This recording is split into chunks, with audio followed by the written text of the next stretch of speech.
now you can see that after filtering the solution, we have got the sodium fusion extract.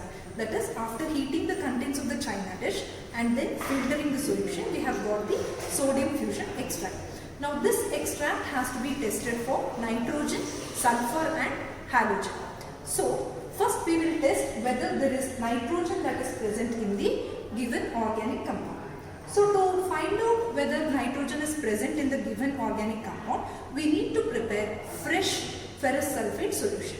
So for this we have taken ferrous sulfate in this test tube, and then we have to add distilled water to make the solution, that is freshly prepared ferrous sulfate solution.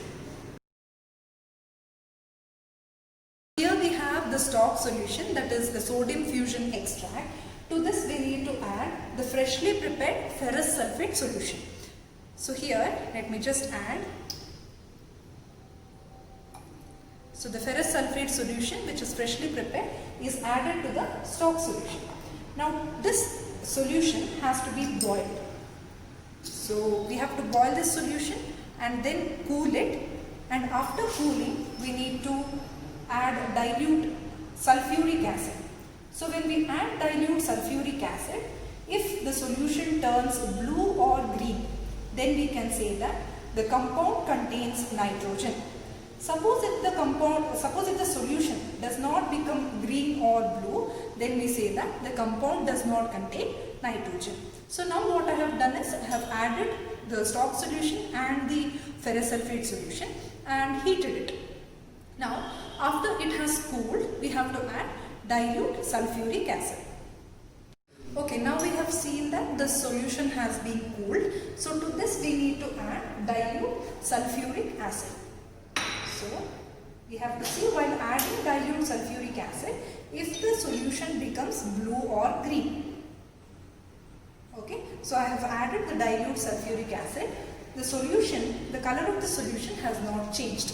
If it becomes dark blue or dark green, then we can say that the substance has nitrogen. But here it has not changed the color, so nitrogen is absent.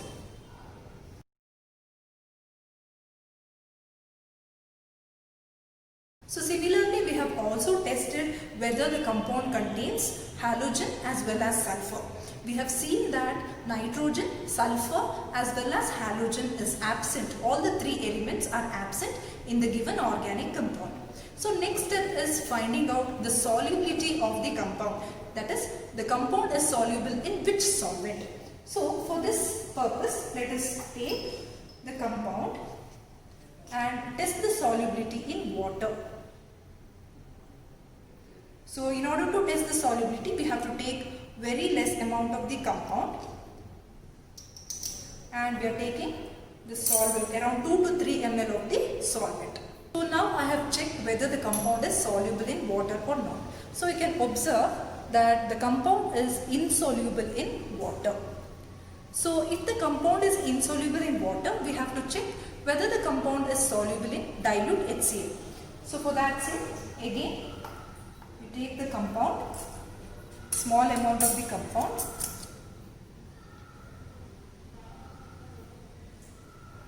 and then we check the solubility of the compound in dilute hydrochloric acid. So we take hydrochloric acid, and then we need to check whether the compound is soluble in dilute HCl or not. So after adding this solvent, you need to shake the solution and check if the compound is soluble or not. So again it is very clear that the compound is insoluble in dilute HCl also. So next we need to see whether the compound is soluble in dilute NaOH. So I take the compound and then we need to take sodium hydroxide solution. So what we need to do is we need to add this sodium hydroxide solution and check whether the compound is soluble in sodium hydroxide or not. So what we do is we just add this solvent and then we check whether the compound is soluble in this solvent by continuously shaking the solution. That is, we have to shake the solution properly and check whether the compound is soluble or not. So we know that we can easily observe that the compound is completely soluble in sodium hydroxide. So if the compound is soluble in dilute NaOH, then we can say that the compound belongs to group 4. So the next step is we need to go for group 4 analysis. So under group 4 analysis there are two different tests. So the first one is you have to check whether it is acid. To test whether it is an acid, you have to treat the compound with sodium bicarbonate solution. So the first step under fourth group analysis is sodium bicarbonate test. So we have to take little amount of the compound, then we need to add sodium bicarbonate. We have to be very careful in watching whether there is any effervescence that is produced when you add this. So you can see these bubbles which are generated at the surface of this solution. So you can see the bubbles. So these bubbles are nothing but the weak effervescence which you can observe. So that indicates the compound is an acid. So now we know that the compound is an acid. So whenever we know that the compound is an acid, the next step what we do is esterification test. But since the result of esterification is nothing but the fruity smell of ester, and it's not possible for me to explain the same because since it is a virtual lab, so I have to go for the next test. That is, the next test is to distinguish whether it is benzoic acid or salicylic acid. So for this what we need to do is, we need to take the compound